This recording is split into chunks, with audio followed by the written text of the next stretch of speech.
Y ahora vamos a hablar un poco más pormenorizadamente de Aurora Villa, de una alumna de la que vamos a conocer su trayectoria vital y profesional gracias al testimonio de su hija.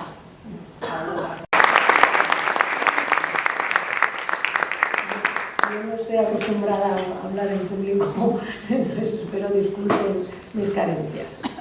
Mi madre Aurora Villa nace en Madrid el 16 de octubre de 1913. En realidad nace el 15, pero su padre se despistó y la apuntó el 16.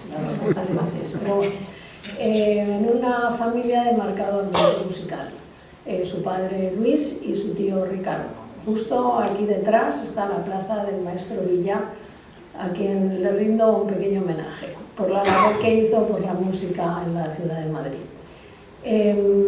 Hija única, ya digo, su padre la lleva a un colegio de monjas cerca de casa y la niña es que a los 6 años no sabía nada, no sabía leer, no sabía escribir, ni los números, ni las letras, nada. Y Luis, su padre, la lleva al instituto escuela donde le hacen una prueba de admisión. No sabe contestar a nada, absolutamente a nada, no sé, la admiten. Entonces el instituto escuela desde el principio desarrolló en mi madre la curiosidad por aprender. Ella tenía un potencial muy grande y rápidamente se ponía a nivel de los demás. También potenciaban las características de cada alumno, ¿no? Entonces en ese sentido pues se empieza a hacer deporte de una forma natural en el colegio y lo empieza a hacer fuera también, ¿no? Con otras compañeras. Entonces la vida de ellas era pues que en invierno esquiaban, en verano nadaban, entre medias hacían atletismo y luego también hizo baloncesto, hockey y balonmano, piragüismo, montañismo, en fin, todo lo que se presentaba, pero nunca entrenó nada. Ella quería correr, pues bajaba a correr y así. O sea, en una entrevista que le hacen en el periódico As, en el año 1980, dice: nunca me atrajo batir récords, el deporte así enfocado es como una esclavitud. En los años 30, meterte en bañador en una piscina era exponerte a que te quitaran la piel a críticas. Después de la guerra, el atletismo fue prohibido, se consideraba que no era femenino. Entonces, pues ella, desde luego, nunca se sintió feminista, porque como lo hacía de forma natural, pues no le daba importancia, pero tenía un potencial muy grande, porque con 19 años va al segundo campeonato de España de atletismo y en Barcelona, con una subvención del Ayuntamiento de Madrid, van en avión con el equipo masculino de Decathlon y allí el equipo de Castilla eran 3 alumnas del Instituto Escuela, Aurora, Margot y Lucinda Moles, y les faltaba una persona para hacer el equipo, porque tenían que ser 4 y cogieron a una vecina delgadita y se la llevaron a Barcelona. Entonces hacía falta 2 atletas por prueba y mi madre participó en todas las pruebas, fue la única que hizo todas las pruebas, o sea, hizo como un decano. Entonces de esas pruebas fue campeona de España en 3, en jabalina, altura y 600 metros. El récord de jabalina duró hasta el año 60 y tantos y fue segundo puesto en otras 3, o sea, y 19 años que tenía nada más. Entonces, pues en esos años, en 1932, bueno, también fue profesora de juegos y deportes en el Instituto Escuela, que eso no fue solo alumna, fue también profesora en los Altos del Hipódromo. Entonces, pues un grupo de montañeros y de deportistas decidieron crear un club de natación, que también ella fue campeona de natación y le ganó 2 veces la Laguna de Peñalara. Entonces, no había canoas en España y deciden encargarlas a Canadá, las compran y llegan unas cajas enormes y ponía canoe en inglés, que se escribe canoe. Y dijeron, pues vamos a llamar Canoe a nuestro club. Y en 1932 fundan el Canoe Natación Club. Una anécdota también en cuanto a cómo se vestían las atletas del Instituto Escuela. No había ropa deportiva para las mujeres, entonces mi madre cogió una tela y se cosió unos pantalones, cosía muy bien, se hizo unos pantalones negros con unas cuerdecitas detrás y una camiseta de canalé de caballero, y así pues corrían y saltaban y lanzaban la jabalina.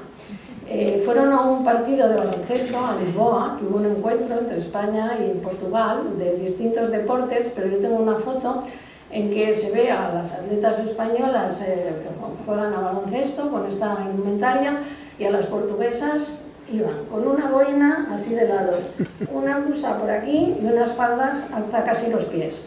Y entonces mi madre me comentó, es que eran muy brutas, porque en cuanto que nos veían con la pelota, cogían, nos empujaban, cogían la pelota y salían corriendo.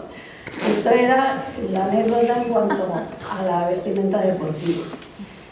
Bueno, entonces ella decide estudiar medicina y su padre le dice que fuera maestra, porque quiso ser arpista, pero dijo, no, la música es una esclavitud y déjalo, mejor no. Entonces dice, hazte maestra que tiene muchas vacaciones.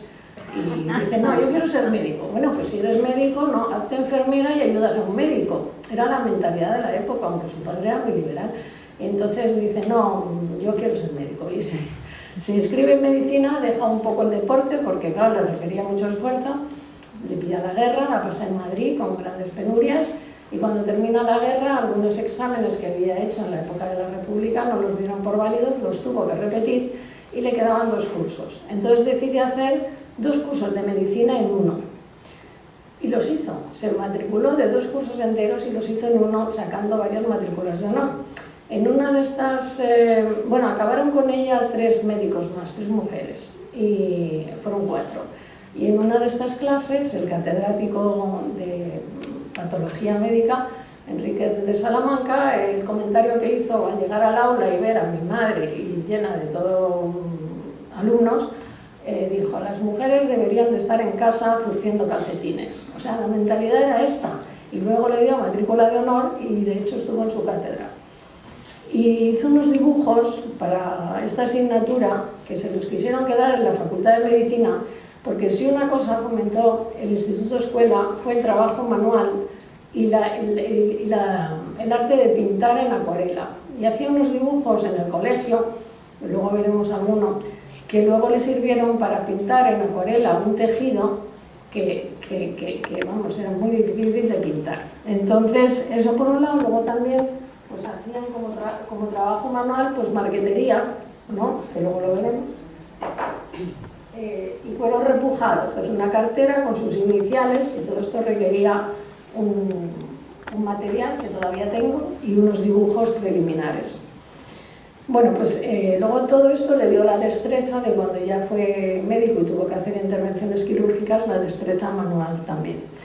Entonces, cuando terminó la carrera de medicina en España, pues no había trabajo y hay unas oposiciones para médico del protectorado español en Marruecos y decide presentarse. Luego me comentó que jamás hubiera hecho otras oposiciones porque fueron dificilísimas. Saca el número 3 y la mandan lo antes posible a Alcazarquivir.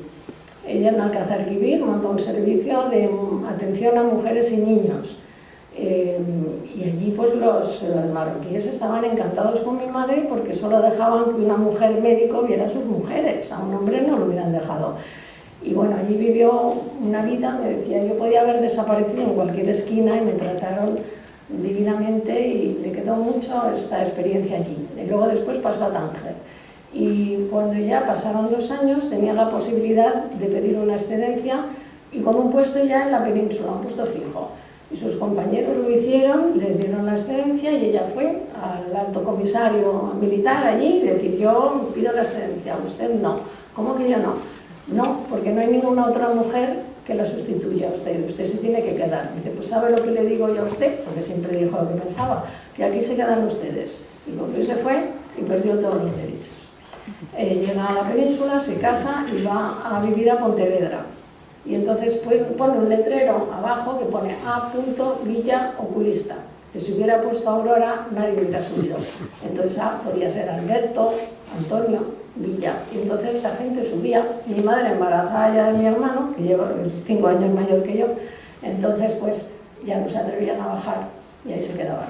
Después pasó a Madrid y allí vuelve a la cátedra del profesor Buenaventura Carreras de oftalmología y le dijo que ella quería especializarse en una rama que en España no se había investigado nunca, ni se estudiaba en la carrera de medicina, que era el desarrollo de la visión binocular perfecta en los niños que tenían problemas de estrabismo, ¿no?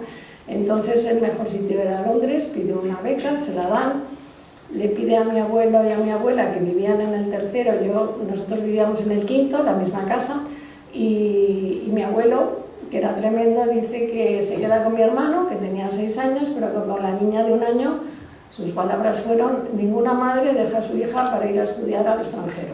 Y yo me quedé con la muchacha. Entonces luego, cuando volvió, casi a los 3 meses, yo no la reconocía, y la pobrecilla, bueno.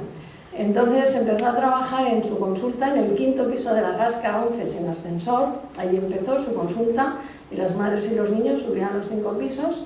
Y luego en el clínico, en la cátedra de oftalmología, hizo un servicio de ortóptica. La ortóptica no tiene nada que ver con la óptica, es simplemente el restablecimiento de la visión binocular por problemas sensoriales. Entonces, allí intenta crear esta profesión que existe en todos los países europeos, existe esta profesión intermedia, pero quiere un respaldo académico, y el ministerio le dice que en este país había un médico, arquitecto o ingeniero, pero que intermedio nada. Y no consigue que la respalden, hace 2 cursos y ya pues enseña a 6 enfermeras voluntarias, y ella está durante 13 años con contratos de 1 año en el clínico con este servicio para atender a los niños con problemas de la seguridad social. Los mandaban a este departamento. Entonces son contratos de 1 año que lo renovaban cada año, y pone auxiliar jefe de servicio. Pues se entiende muy bien si uno es auxiliar cómo puede ser jefe de servicio, pero bueno, era así. En el año número 14 le mandan una carta diciendo, cambia el catedrático, y le dicen que en ese espacio donde ella estaba iban a hacer otra actividad y que no había presupuesto para seguir lo que ella estaba haciendo, y que muchísimas gracias. Fueron 13 años en los que no tuvo ningún derecho ni seguridad social, ni no le contaron de nada. Entonces, después de eso, pues fue médico de la seguridad social para tener una pensión, hizo ya toda la oftalmología y trabajó en su casa. Le quisieron hacer una entrevista para que explicara lo que ella hacía, y entonces pues dijo que no, porque había intentado durante 13 años crear un servicio que no lo había conseguido, y que eso significaba hacerse propaganda a sí misma y que nunca lo iba a hacer. Entonces, pues bueno, trabajó durante muchos años, porque empezó ya su profesión mayor, porque le pilló la guerra, luego en Marruecos, pues 40 y tantos años, y trabajó hasta los 85. Y, en fin, cuando trabajó en su consulta, pues luego se iba a la seguridad social. Después de la seguridad social, al mediodía se iba a nadar al canoe, y luego después iba a pasar consulta por la tarde, y entre medias pues ella ya dejó claro el atletismo y todo eso, pero siguió nadando toda su vida, y dijo que el deporte le había ayudado a tener temple y a tener el arrojo y mucha seguridad en sí misma. Bueno, nada más quería decir, porque bueno, ella no se sintió nunca feminista, porque todo lo que hizo, lo hizo de forma natural. En el instituto escuela era natural lo que ella hacía, y entonces nunca sintió que nada de feminista y nada, pero indudablemente abrió camino a muchas mujeres en el campo del deporte y de la medicina, sin duda alguna, ¿no?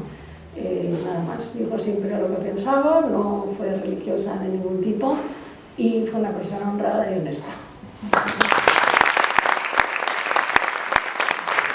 En invierno para esquiar, este es un calcetín que iba a juego con otro, y una chaqueta con la que ella esquiaba llena de dibujos así, y eso es lo que hacía, crearse su propia indumentaria de deporte.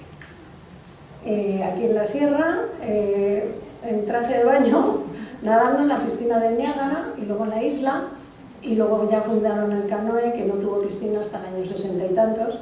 Y aquí, en los 600 metros de Barcelona, ella nunca los había corrido, y le dijo a Luis Agosti, que luego fue el padre de la anestesiología en España, el doctor Agosti, y que operó siempre con él cuando tuvo que hacer alguna intervención quirúrgica, Le dijo: Luis, márcame, fue campeón de Decathlon, márcame el paso que tengo que llevar para la carrera de 600 metros que nunca la he corrido. Le marcó un paso, empezó y dijo: uy, pues voy la primera, pues aquí nadie me pasa. Y ya lo ganó. Este es el homenaje al doctor Buenaventura Carreras, que está ahí con su mujer, de los oftalmólogos que habían de estar en la cátedra, es la única mujer. Aquí en Marruecos, este es su carnet de identidad en Marruecos, escrito en árabe también. Todas las cartas de allí venía un membrete que ponía asuntos indígenas, era el membrete. Y aquí ella se integró mucho. Esta es ella, su padre y una nativa. Y este era el despacho donde ella pasaba consulta. Aquí es cuando se especializa en Londres, que le dan un diploma de que estaba allí, no solo en el departamento de ortóptica, sino también en las operaciones y allí aprendiendo cómo operaban. Luego viajó también a Suiza, a Francia y a Alemania para ver cómo trataban el estrabismo en los distintos países. Y luego después hizo sus cábalas para seguir el mejor camino posible. Y esto es en Londres, cuando yo tenía 1 año y me quedé con la muchacha. Aquí, esto es el famoso contrato de auxiliar jefe de servicio, que están ahí con una grapa a los 13, y luego ella en la consulta allá de Núñez de Balboa ya pasó a tener una consulta en alquiler, y aquí un artículo donde explica lo que era la ortóptica. Y esta ya, la última, pues es en medio de sus compañeros con la blusa blanca.